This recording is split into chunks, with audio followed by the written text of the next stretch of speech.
Ready, give it to go. Terrence, you first. Accio. Good. Bailey. Accio. Very good. Luke. Accio. Wonderful. Now Gretchen. Accio. Excellent. Now all together on the count of 3. 1, 2, 3. Accio Hogwarts Radio.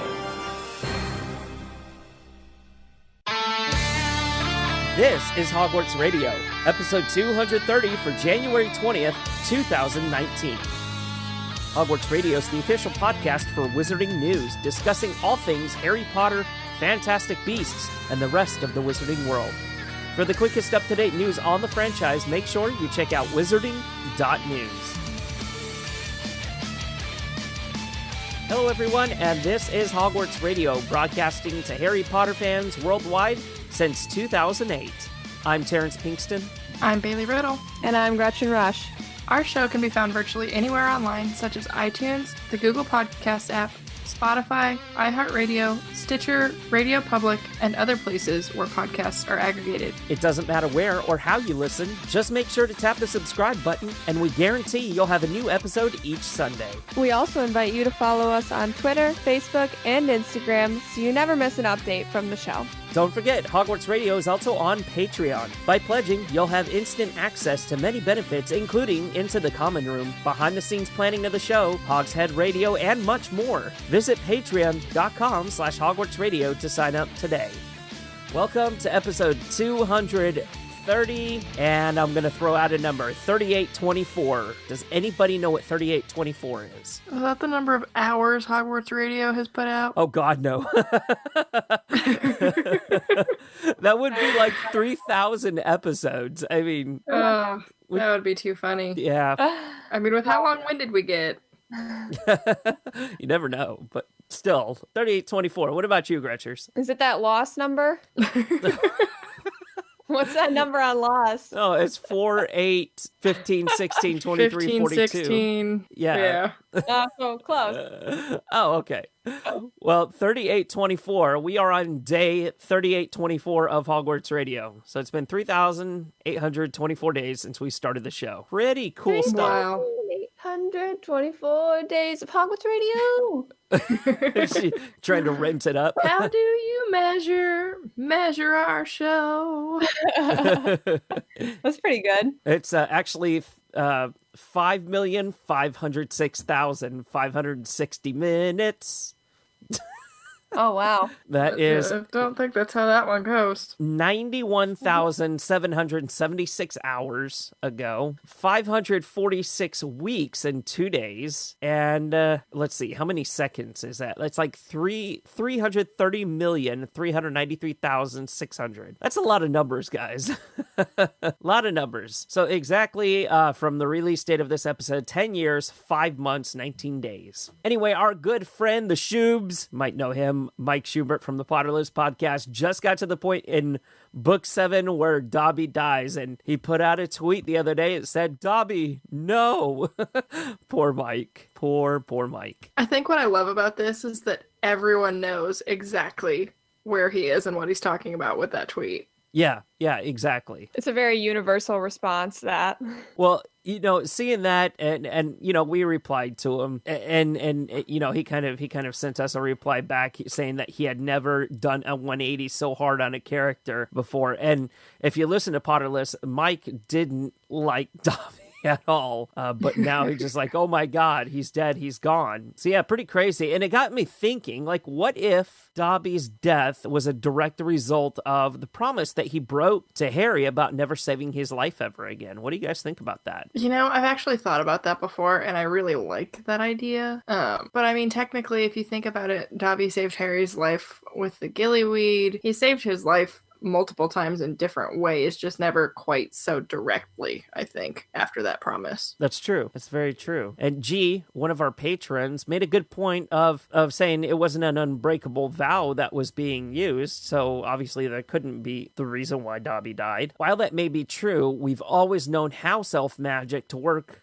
little more different than regular magic. So essentially, house elves are never free, if you think about it. Yeah, I could definitely buy it. I think that's a pretty valid, disregarding what Bailey's already said about how Davi already saved his life a few times. I think that would be really interesting if they have to be, house elves have to be more careful about what they say because they may accidentally bind themselves to something, beyond what they're even already bound to. They're already bound to people, and maybe they have also this kind of verbal enslavement and verbal contracts that they have to be aware of. I think that's really interesting. An overextended house elf. Aw. I feel like then you get into, if your house elf is, disobeying his master's wishes, though, isn't that kind of breaking that contract too? So I feel like there wouldn't be any room for, like, Dobby's actions in book 2 where we see him going behind the Malfoy's back, if that were in fact the case. Well, maybe that is why that depends on, like, the severity, because Dobby couldn't do it without harming himself. So maybe the effects are very much dependent on the severity of what you're doing. I don't know. Or maybe it only applies to free elves. Well, I think... Oh, that's interesting. I think he found himself bound to Harry, not necessarily by any kind of direct magic, but kind of as a life debt because he really by loyalty. Yeah, exactly. And he feels like that he might have owed him a life debt. That's why he was always, willing to help him out so much. And then it was that he violated that request by Harry, and, ultimately he had to make the big sacrifice for that. I don't know if Dobby really expected to come out of that, out of Malfoy Manor alive. Yeah, I think Joe's just evil. Oh, Just wants to tear our hearts apart. She hates us. That's okay.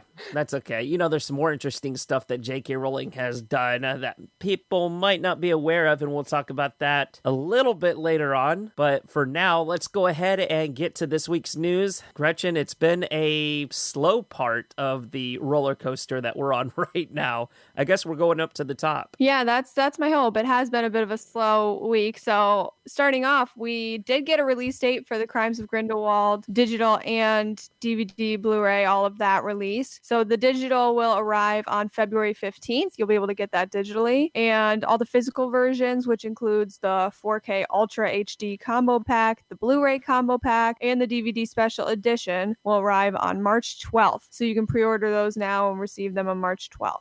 And the 4K UHD combo pack and the Blu-ray combo pack both include an extended cut of the film with more than 7 minutes of deleted scenes added, which actually isn't on the DVDs or the Blu-ray themselves. It's actually a digital download that you get with them when you buy it. So you'll be able to download that version of the film with the 7 minutes of deleted scenes added back in. Plus, you get a bunch of other bonus features, special features, and audio introduction by director David Yates. So it sounds like they're putting out a lot of really cool exclusives and bonuses on these versions. It sounds like they're making a really hard digital push as well. If you can find some of the features in the digital version that you can't get on the DVD or Blu-ray editions. And that's interesting to me. But another thing about this is that they're almost a month apart, the releases. They're very far apart. Yeah, they're very far apart. So that is interesting. And it is weird to me that you have to buy that first digital edition that comes out in February. That's not the extended edition.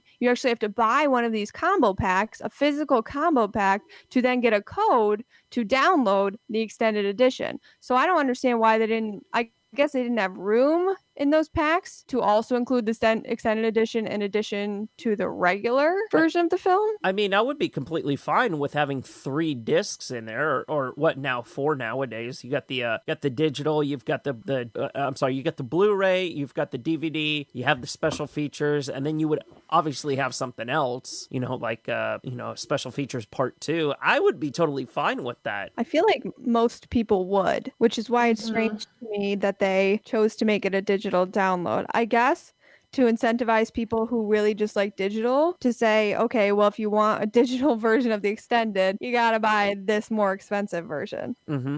Well, heck, to get any version of the extended, you have to buy the more expensive version. Right. Any of the bonus features, any of that stuff, you got to buy the physical copy. Yeah. I think the big time difference is pretty standard these days for movies that release in digital. beforehand. I've seen a lot of movies do that where they release a month and a half in advance before they ever actually come out with a physical copy of the movie. I wonder why it is they do that. I think it's to get people who really want it, who are probably also still going to buy a physical copy at some point. They want to capitalize off of both of those. Yeah, and they can push it out faster because it's literally just putting it on the platform, and then people can buy it. They don't have to get all the physical copies ready and shipped and all of that. They can just drop it and people get it. So And it probably boosts their sales numbers for longer, I would think, because you have the big rush of people who want to get it digital first thing, and then you also have the big rush of people who want to get it when it comes out physically. That's a good point. Yeah, And that makes sense. They know that there's going to be those fans that want to get it all. They want to get their hands on everything. So, I mean, smart move, sure. I as a super fan, I don't really see the point of getting both of these. Let me ask you guys a question. Do you prefer a physical copy of the movie, or do you prefer to have it digitally? I like both. I prefer to have a physical if I have to choose one or the other, but I really look for packs that come with a digital download on top of it, just for the convenience of if I want to, I could download it and have it on a mobile device. Yeah, I can't remember the last movie I bought. I have a lot of DVDs, and I know that I prefer DVDs, but I also don't buy DVDs or movies. I think the last movie that I bought online was High School Musical because we had to watch it. It was very important, and it was on sale, so I did buy a digital copy of that. But I would much rather own a physical copy. So I think for some reason I am partial to owning it and having it, and you can watch it on your little DVD player and take it with you places. And yeah, something about that I dig. See, I'm the kind of person that if I can have it locally, yeah, sure, that would be great. Like if I'm able to download the digital copy and not just stream it, I'm fine with that. Because there's times that if I'm on a plane or if I travel somewhere where I don't have internet access, I have the option of having the movies available on my devices. That being said, I'm still kind of old school in the sense that I really enjoy the physical copy, because at any time these companies can pull the plug and say, you know what, we're kind of getting out of this business and we don't want to do this anymore. And then at that point, if you don't have the movie downloaded, well, you're hosed, because all that money that you paid in, it goes away and you don't have a product to show for it. That's true. That being said, I'm going to wait. I think for the physical copy on March 12th to come out. It's not that far away, you guys. It's like, 2 months? It's only an extra month. And the movie's been out for, it's been 3 months since I've seen it, so a little under 3 months. So it'll be like, 4.5 months, and I'll have a copy of it in my hands. I'm not in that big of a rush to get it, but, it's nice to know that they're trying to push it out before maybe the Easter holidays or before spring break so people can watch it and enjoy it. Gretchen, what else do we have? So I think we talked about this on the show before, but a few months ago, Sci-Fi Wire was holding a superfan correspondence competition. So they were asking people to submit videos to show that they were the biggest Harry Potter fan and that they could be Sci-Fi's correspondent at the Crimes of Grindelwald premiere in Paris. So a bunch of people entered, and they just released a video yesterday of the winners on the red carpet interviewing people at the Crimes of Grindelwald premiere. So the winners are Katie Ayani and Ori Zaff, and they won the competition and got to go to the premiere and interview people. And they are so, so precious. I highly recommend watching this video. It's a little less than 10 minutes, and you get to really know Katie and Ori, and they're both so cute, huge super fans, like enormous fans. And they talk a bit about what it felt like to be chosen, and they both showed off these pieces that they wore to the premiere. Katie had like a handmade Grindelwald chain replica that one of her friends had made, and Ori had a shirt that his friend had embroidered, and she embroidered little elder wands into the collar and the Hogwarts crest onto the pouch. Just huge fans, and seeing them like walking around and interviewing other fans and just being really excited to talk to them at the premiere and then getting to talk to the cast. It really is very cool. And I think this kind of goes back to what we've been talking about with Warner Brothers and how kind of their marketing techniques maybe weren't great. And I think that Sci-Fi, by having this competition and choosing two people who are such enormous fans and talked about wanting to represent the fandom and help out other people and do something for this community. I think they just nailed it, and it's really great. I highly recommend everybody go check out this video of them on the carpet. That is super fun. And I'm so glad that they enjoyed themselves, because I'm not going to say a once in a lifetime experience, but it's pretty darn close. So I'm so pleased that they had a lot of fun. And yes, this is absolutely the kind of fan that Warner Brothers needs to cater to, because these are the kind of fans that are going to keep the franchise afloat. I can't even imagine just the joy that they experienced having this event. Katie said something about how it was like the highlight. She's like, this is the best thing that's ever happened to me. Like, they were so excited, and they were so professional on the carpet and just really representing the fandom really well. So it's really nice to see that happening. How old are they? Did they say it all? They're both pretty young. Yeah. They don't say, but Ori said that he's still in college.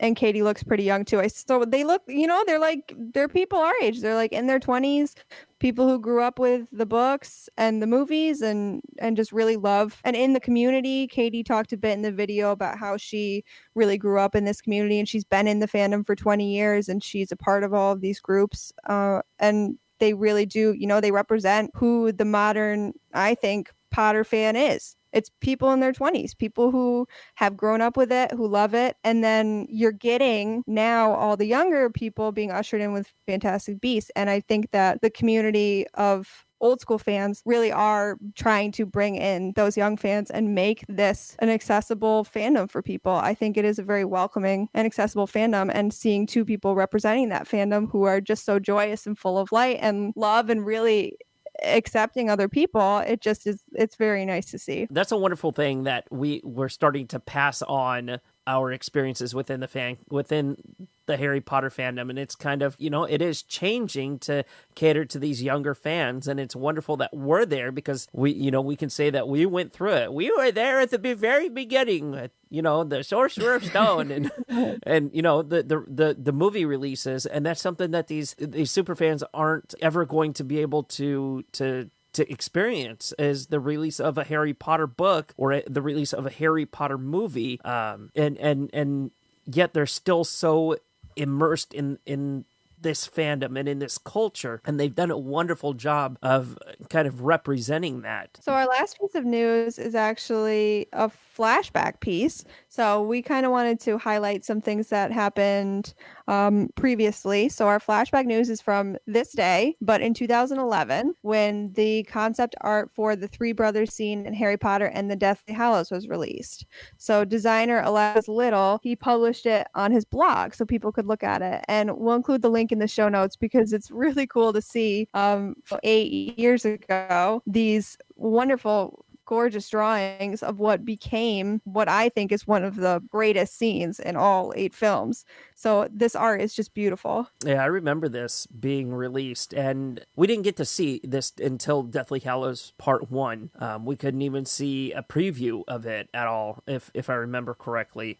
We couldn't even see like the full final finished product, or a still from this. All we had were these concept art pieces to go off of. And I just remember being in the theater and being so blown away by how they did this particular scene. And it was marketed as something that we had never experienced in the franchise before. It was going to be an animated sequence, and it was going to be very artistically done. It was going to be something that the fans had never seen before. And I hope that they do like a sequence like this in the future, where they have to explain something else. And if they have to refer to like an animated sequence, I hope that they kind of do a callback to this kind of art. Yeah, I think this is one of my favorite things that we see throughout any of the Potter films. It was just so beautifully done and fit the themes and just the feeling of the story so well. Yeah, I agree. It was absolutely beautiful. And I would love to see something like this come back, because it was such a divergence from anything else in the films. And you're right, Bailey, it just really fit the style and the tone. And I remember being in the theater watching it and looking at my friends and being like, "Oh my gosh, are you seeing this? This is so cool." Like it really is. It's still one of my favorite scenes of all time. All right, Gretchen. Well, thank you so much for the news this week. Hopefully we'll have a bit more next week. And I really like this week in Potter history kind of stories. So we're going to have to see about maybe sneaking one or two of those in the future. A couple of announcements before we get going on our discussion today. We are looking for a part-time host to join us here on the show. Now, there are some requirements. We're looking for somebody free at least 2 nights a month to record with us. If you can assist with the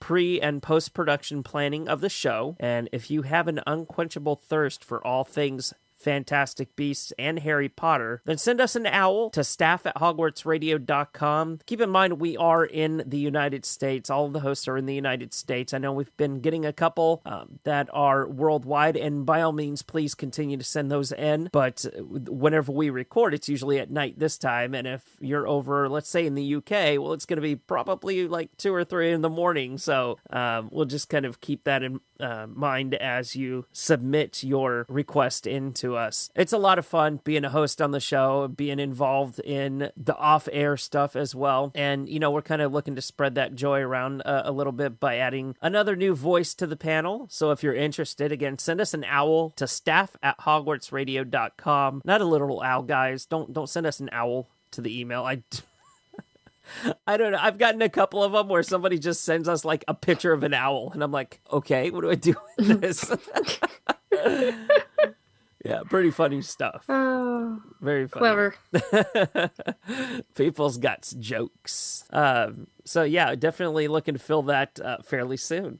Also, sharing is caring. That's right. Share our podcast with your friends, family, teachers, pets. It doesn't matter who you share it with. Just share the podcast and help us get the word out there about the show. We are definitely still looking to partner with other shows as well, and bring other guests on. I think over the next couple of weeks, we've got somebody really exciting. I'm going to kind of tease to you guys right now, and I can't say too much more, but by at least episode 234, we should have somebody really exciting for you guys, so stay tuned for that. Well, let's get back into some Harry Potter talk. Some Harry Potter discussion here, because it's all been Fantastic Beasts since, the beginning of November, maybe even halfway through October, I think. So we're going to get back to some Harry Potter discussion, and we last left off discussing the characters in Dumbledore's army, given our backstory on them, and I think our last one was Neville. This week we are going to talk about Dean Thomas. Good old Dean Thomas. Not related to Dave Thomas of Wendy's. What? Is that his name? I'm so I sorry. didn't even know that. What, you didn't know Dave Thomas, the founder of Wendy's? No. Oh. Used to appear in I'm those sorry. commercials. He was an older... I remember now. Oh, okay.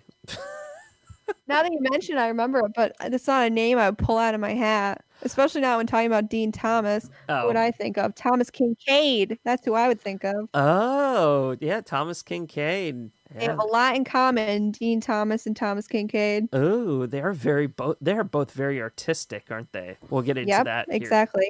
here in just a moment. But Dean Thomas was born sometime between the 1st of September 1979 and August 31st of 1980 in London, England. We don't have an exact birth date, but we can narrow down that year time frame because he was in Harry's year. He is played by Alfie Enoch in all 8 Harry Potter films. Dean's physical description depicted him as having dark hair and dark skin, and to be even taller than Ron Weasley, due to the fact that he has a long neck. Dean also appeared to be of African descent. Kind of like the tallest... I believe he was the tallest person in Dumbledore's army, if I'm not mistaken. Gretchen, what about his personality? So Dean was generally an easygoing and good-natured person, able to get along well with many people. He never displayed any anger towards Harry during their 6th year, especially when his ex-girlfriend Ginny started dating Harry shortly after breaking up with him. This was because he was aware of Ginny's childhood crush on the boy who lived since she came to Hogwarts. He also easily established a friendship with Luna Lovegood, who many would find bizarre. He never was aggressive, we saw. And that's one thing that stood out for me was that, you had all these other members confrontational and very kind of aggressive in their pursuit of certain things. But Dean was just kind of like that dude that just kicked back, went with the flow of things. And, it was like he didn't have a care in the world, almost. He didn't have time to stress over that kind of stuff. He's like, I'm at a wizarding school, yo. I'm here. I'm just going to ride it out. Dean means head or leader and is often the title of a department chief at a college or a university. Thomas means twin. I had no idea that Thomas meant twin. Dean is a half-blood sorted into Gryffindor house, and he's loyal to his house and Dumbledore's army. He played Quidditch. He was a chaser, and his boggart is a severed hand. Why would anybody have a severed hand as a boggart? I can imagine if it was his severed hand, that would be crazy. But just like a severed hand in general, I don't quite get that. Did he maybe see a severed hand once? He was in a museum and he was like, "Oh, that's real scary. I'm really afraid of that." Or maybe he saw someone's hand get chopped off. Oh no. I don't know. I wonder how he would react to the Hand of Glory. Ooh, I don't think he'd like it. Yeah, I don't think so either. So Dean is the son of wizard father and a muggle mother, though he believed he was muggle born when he went to Hogwarts. His father left when Dean was very young, never telling his wife that he was a wizard, out of the belief that not knowing the truth would protect her and their son from the potential dangers of the First Wizarding War. Dean's father was later killed by a group of Death Eaters when he refused to join them. There's nothing wrong with being a muggle, but how terrible is it to grow up one day and then being told that you're something else later on down the line? That's just, it's got to be unsettling. Whenever he gets that letter from, I'm sure either McGonagall or Dumbledore came to visit him and talk to him about him being, a wizard. That's got to throw a lot of what he believes into chaos a little bit. Surprise, you're a wizard! Yeah, I mean, that's what happened to Harry, but I feel like that was a very different situation because, it just was very different. In this scenario, I feel like if I was Dean, I'd be like, what's up with that? This reminds me of Percy Jackson, how Percy doesn't know who his dad is. He finds out that he is a Greek god. His father, Poseidon. So Percy's like, what the heck? My dad never told me. My mom never told me. So this reminds me of that because it's his mom could have told him. His dad, said, don't tell our son the truth. Oh no, she didn't know, right? Yeah, no, she never knew. But oh, I don't know. So that puts a lot of it on his dad then, because it really is my dad could have told us the truth before he died and he didn't. I feel like I'd be really bitter about that. Yeah. Well, see, I would just imagine being Dean's mother. Yeah. You have this child and all of a sudden they're basically ripped away from you to go to this wizarding school. Right. Well, I feel like that's what a lot of Muggle-borns must have gone through, with their parents and stuff like that. It's just being ripped away from your home that you've known for the past, 10 or 11 years. And suddenly you're at this school, and you only come home twice a year. I don't know. I mean, just basing it off what I know about the school system in America, but I don't know if that's the case on boarding schools over in other parts of the world. I don't know. I have a question about this, though. Doesn't he say in the movie, Dad's a muggle, Mom's a witch? No, that was Seamus. No, that's Seamus. Oh, Seamus is who I'm thinking of. This whole time, I'm like, what? Wow, that's my dad. My dad's a muggle. Mom's a witch. Bit of a nasty shock for him when he found out. I'm just thinking of that quote, and I'm like, Dean definitely said that. Nope, he did not. I now that I think about it, I've never, all the times that I've been around Devin Murray and I've had the opportunity to ask him to say that, and it's just, that's a missed opportunity. Definitely Terrence. missed opportunity. Next time I see him at a convention or something like that, I'm gonna say, "Hey, can you do this? And can I film it?" Just give me security. Get him out of here. So Dean's mother later remarried a Muggle who raised Dean as his own son. First name was Jimmy. No. Jimmy Thomas. I'm totally No, kidding. Jimmy Dean. He was in some sort of sausage business, yeah. Yeah, that would work if that was his last name, Terrence. Sorry. Fail. So Dean lived in London with several half-siblings who were implied to all be female. He had a very happy home life. He was a supporter of the West Ham United Football Club and was very artistic and showed off his talent throughout his school career. All of Dean's half-siblings are non-magical. So it sounds like Dean had a pretty comfortable home life. It really sounds like they were well off. He was able to explore his talents, able to enjoy stuff that kids enjoy, like sports teams and all that other stuff. He was just being a boy. That's what it was. And it kind of, again, calls back to, well, you're being ripped away from all of this at 11 years old, and how are you reacting to it? And that's something that I wish that we had the opportunity to be able to explore in depth a little more. How do you explain, like, to your family friends, oh yeah, our son goes away every year to school, but all of our daughters stay home? Or, like, do you send them off to boarding school too, just to avoid the questions? So Dean started his education at Hogwarts School of Witchcraft and Wizardry on September 1st, 1991, of course the same year as Harry. During the welcoming feast, he was sorted into Gryffindor, where he met with fellow Gryffindor classmate Seamus Finnegan. Dean shared a dormitory with Seamus, who soon became his best friend, as well as with Neville, Ron, and Harry, whom he later became good friends with. Can you imagine? Okay, so out of all of these, Seamus is half and half, Neville's a full, Ron is full, and Harry is half and half. So it's like, oh, wait, no, Harry is, wait, is Harry half and half? Or Harry's is he full. His full? mother is a mudblood. Oh, But I guess nasty word there. How I dare guess you? technically that still makes Harry like 3/4 blood. Yeah, that doesn't work. I don't think we've ever gotten an answer to that. Somebody do the Punnett square for that. Is that how that works?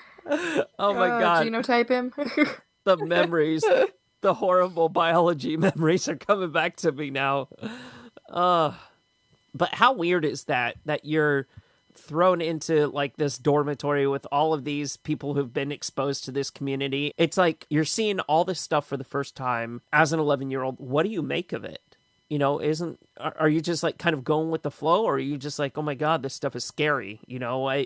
These people are carrying sticks, they're wearing robes, they're doing these magic spells, and it's like throwing everything that I know through a loop. I imagine it's a little bit of both. It's like, okay, this is cool and it's magic, so that's awesome, but it's got to be so overwhelming and so foreign and weird. I imagine it's like traveling to a foreign country and you see all of these new customs going on and you have no clue what's going on, but you don't want to offend anyone and you don't want to upset anyone, but you're curious and you're trying to understand all of this without stepping on anyone's toes. True. So you're kind of scoping out the culture a little bit. You're trying to see so you're trying to see how you can blend in. Is that what he's trying to do at this point? You're trying to see, I guess, where he fits in this world. Yeah, just like any other, kid going to a new school for the first time. He's like, where do I fit in? And what's my place here? Who's my crew? Well, yes, but it's not like this is any other regular school. I mean, you just heard the headmaster say the third door corridor is out of bounds to anybody that doesn't wish to die a most painful death.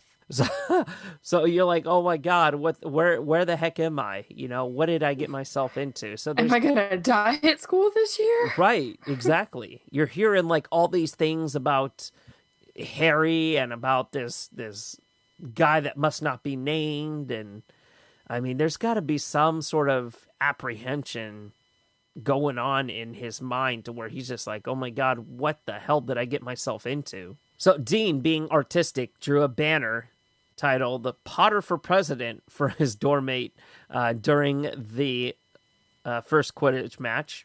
So the poster pictured a realistically painted Gryffindor lion that, due to Hermione Granger's enchantment, changed colors throughout the game, which is really neat. Dean is literally seeing his stuff come to life, and he doesn't even work for Pixar.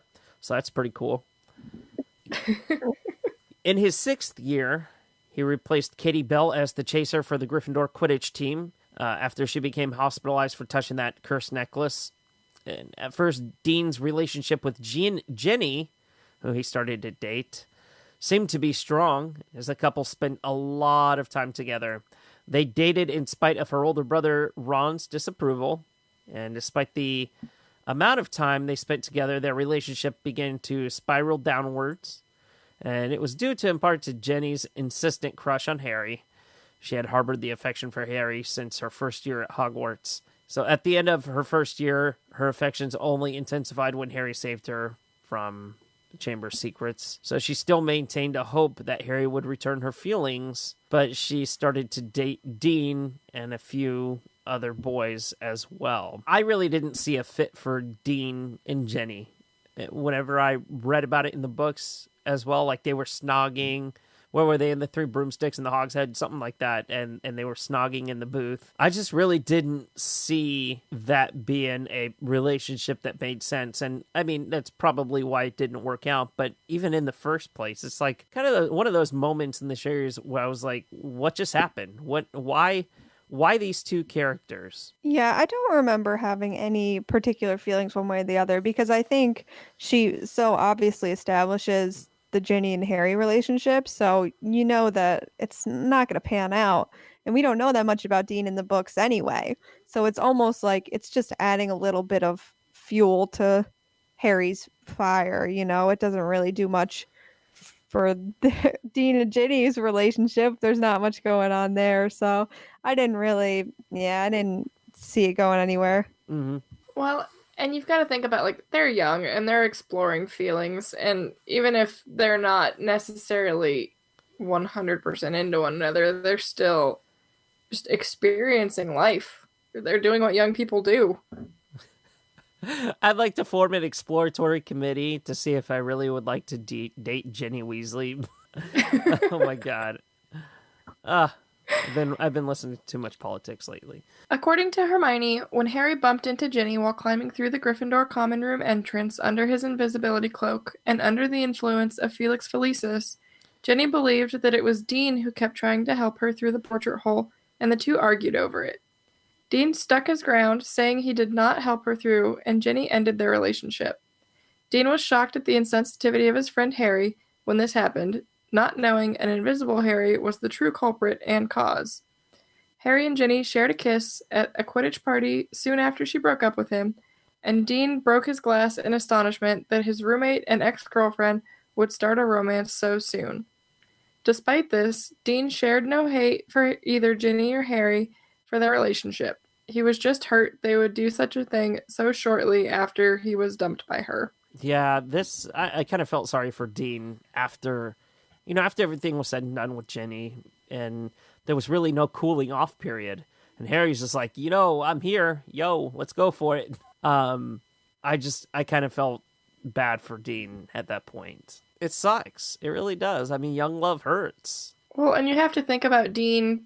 He's probably thinking, was this going on behind my back? Or have they always had feelings for each other? And why did she even date me to begin with? Yeah, why did nobody come to talk to me to see how I felt about this? A bunch of stuff going on.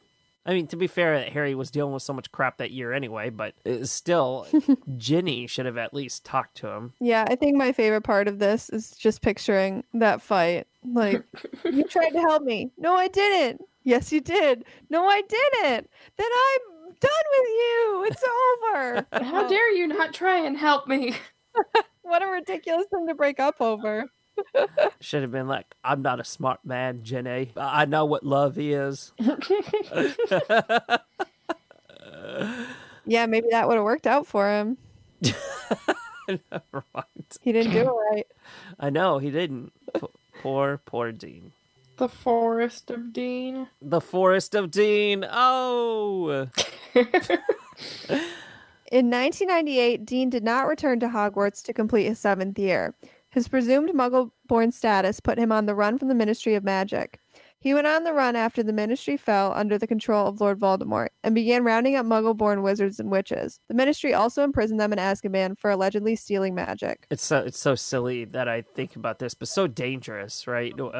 What went on at the Ministry of Magic at that time. But, you had Dean on the run with, who was he with? Like Grip Hook and Ted Tonks, I believe. And they weren't they in the Forest of Dean? Mm-hmm. Whenever Harry, Ron, and Hermione were on their camping trip, and they heard him. I can't remember, did they say anything to him? Or were they just listening? They were just listening, right? Yeah, I think maybe they see them or something, but they don't make contact. Yeah, I think that's the part when Harry is under the cloak because he has to go get it's the part when Ron Sword. comes back. Yeah, it's like before that, the and he locket. sees them and overhears them, but he doesn't say anything. He doesn't approach them. Ah, okay. And then that's whenever he hears about like all these, not all the deaths or anything like that, but it's kind of his way of catching up with what's been happening, I guess. I don't know. I vaguely remember that part just because it feels like it happens so fast. Yeah, I think just the fact that Dean doesn't go back to school because the Death Eaters think that they've stolen magic. How do you steal magic? And if you can steal it, it's clearly not that great. That's very true. Dean was captured by Snatchers and found by Harry, Ron, and Hermione in Malfoy Manor, and he was rescued by Dobby. He fought with his fellow Defense Against the Dark Arts Dumbledore's army members in the Battle of Hogwarts, winning himself a wand in the process, and was later seen sitting with Seamus and Aberforth in the Great Hall after the battle. And that's the last thing that we've ever seen of Dean, because it's unknown after that point what Dean's life was like afterwards. He may have attended the 2014 reunion of Dumbledore's army. He may have gone on to be an Auror, but it's like everything about Dean stops at that point, and we have no idea what happened to him, much as some other characters, like Lavender Brown. But it's like an abrupt halt, it feels like, of this character, and it's disappointing, especially whenever you've been with them as long as you've been with them, since year one. I mean, really, it's like that for anybody who's not Harry, Ron, or Hermione. After the battle, we don't know much of what happens to any of them. That's true, yeah. So there were a couple of other small facts about him. These are more so by J.K. Rowling. She had originally included his background story, which explained about his Muggle-born blood status and his father being a wizard, but it was cut out as it was like unnecessary content, and J.K. Rowling has said that she believes she swapped developing Dean Thomas to develop the character Neville Longbottom instead, as he was more relevant to the overall plot. I wish we could have known more about his backstory. I think that would have been fascinating, especially since it was really kind of complicated. A wizard father, a Muggle-born mother, father leaves, father dies. You're a wizard, Dean. We'll get to the Gary part here in just a moment. But I would really like to have learned what happened between his father leaving and him at first attending Hogwarts. I said Gary for a certain reason. Originally, Dean was called Gary in Philosopher's Stone, and he was going to be first introduced in the Sorting Hat chapter.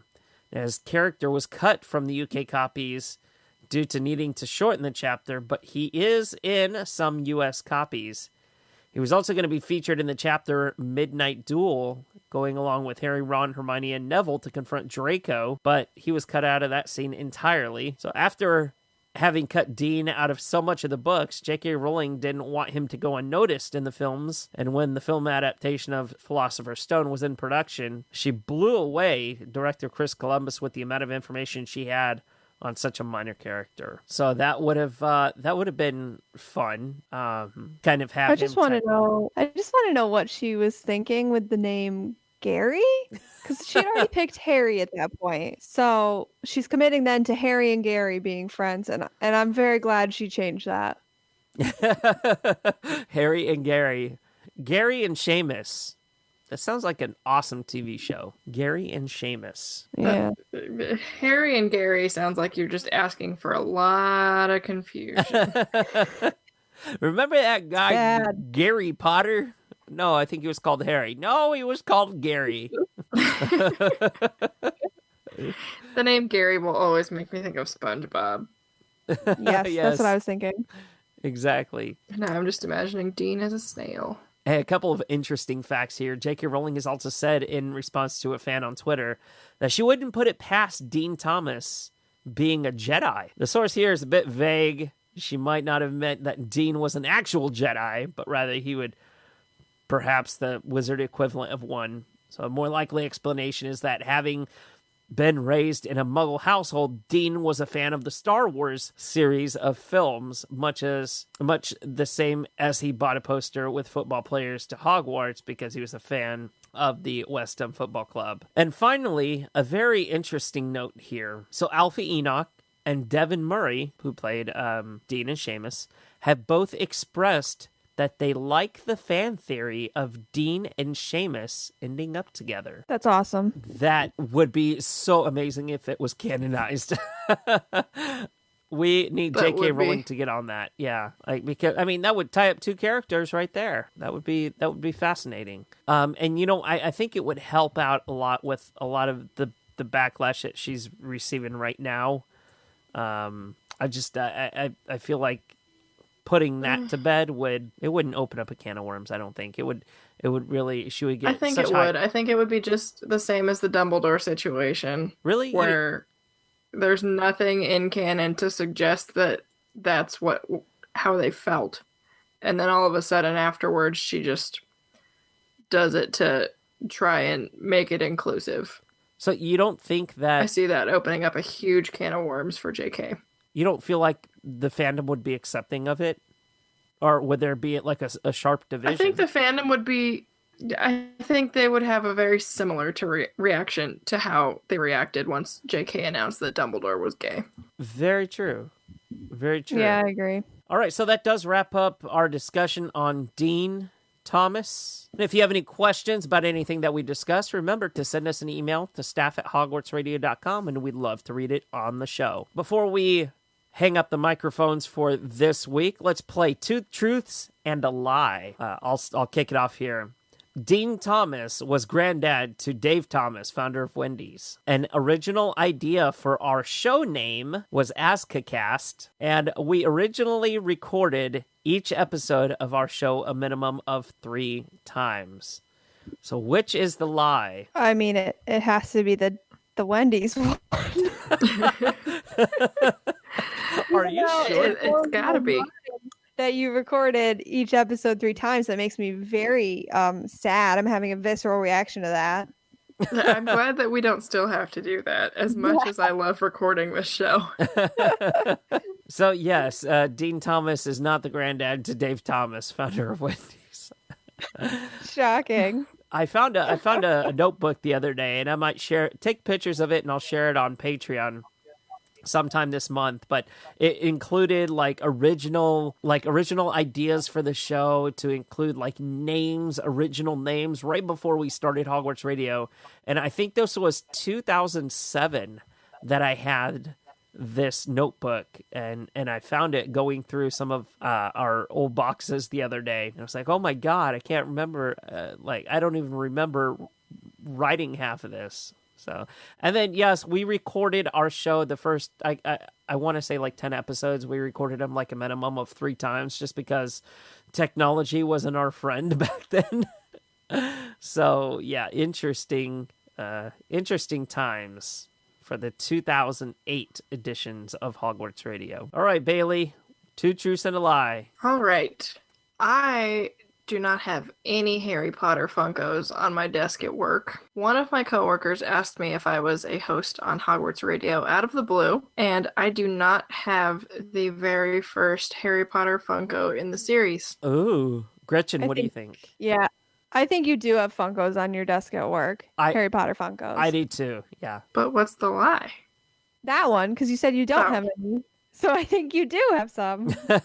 Current actually just took the one I had home, and I am switching it out for a different one. Oh, all right. So that is not a lie. Oh, okay. So then it's got to be that you do have the first Harry Potter Funko in the series. So, funny story. I only have, what is it, like 2 through 9 were the first ones that came out. Because the very first Harry Potter Funko is Harry holding his wand. And then I think it's number 9 was a Hot Topic exclusive that's Harry holding the Sword of God Gryffindor. Ooh. And I only have Harry holding Gryffindor's sword. I don't have Harry number 1 holding his wand. So my coworkers did not ask me if I hosted Hogwarts Radio, but they did find a video of me online, and they told me all about how they watched my YouTube videos. Oh my goodness. Just wait, Bailey. It'll come. It'll come one of these days. One of my associates told me, he's like, so I heard that you podcast. And I was like, really? Where'd you hear that from? He's like, oh, just, rumors. And he goes, what's the name of your podcast? And I said, I'm not going to tell you. He's like, that's okay. I'll just Google you. And I'm like, no, just don't Google me. Please don't Google me. I'll tell you the name of my podcast. You'll see some really great Terrence pictures if you Google him. Good God, please do not Google me. People don't need to be exposed to that kind of garbage. Oh. All right. Well, that kind of relates to mine, actually. So here are mine. A friend asked me to talk about something on MuggleCast, which I do not host. My mom... I still can't get over that.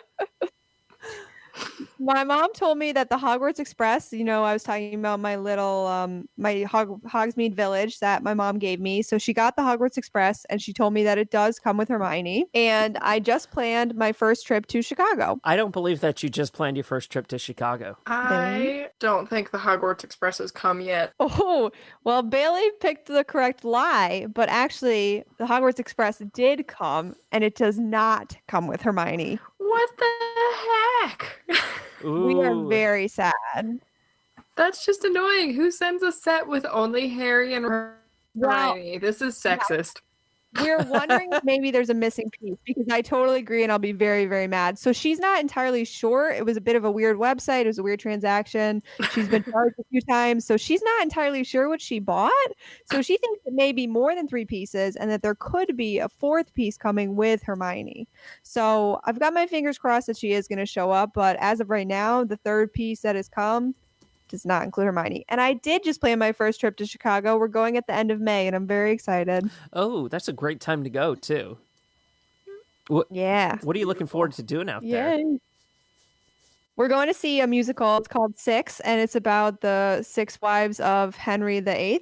It's like a pop concert musical, and it gives voice to women in history whose stories are traditionally not told. And it's like really incredible music and a really great show. And it's been playing in London on the West End, and we very strongly thought about going to London, and then they announced it was coming to Chicago. So that was a much easier choice to make. So we will be going to Chicago to see the show. But if you like musicals and you like history, definitely look up Six the Musical.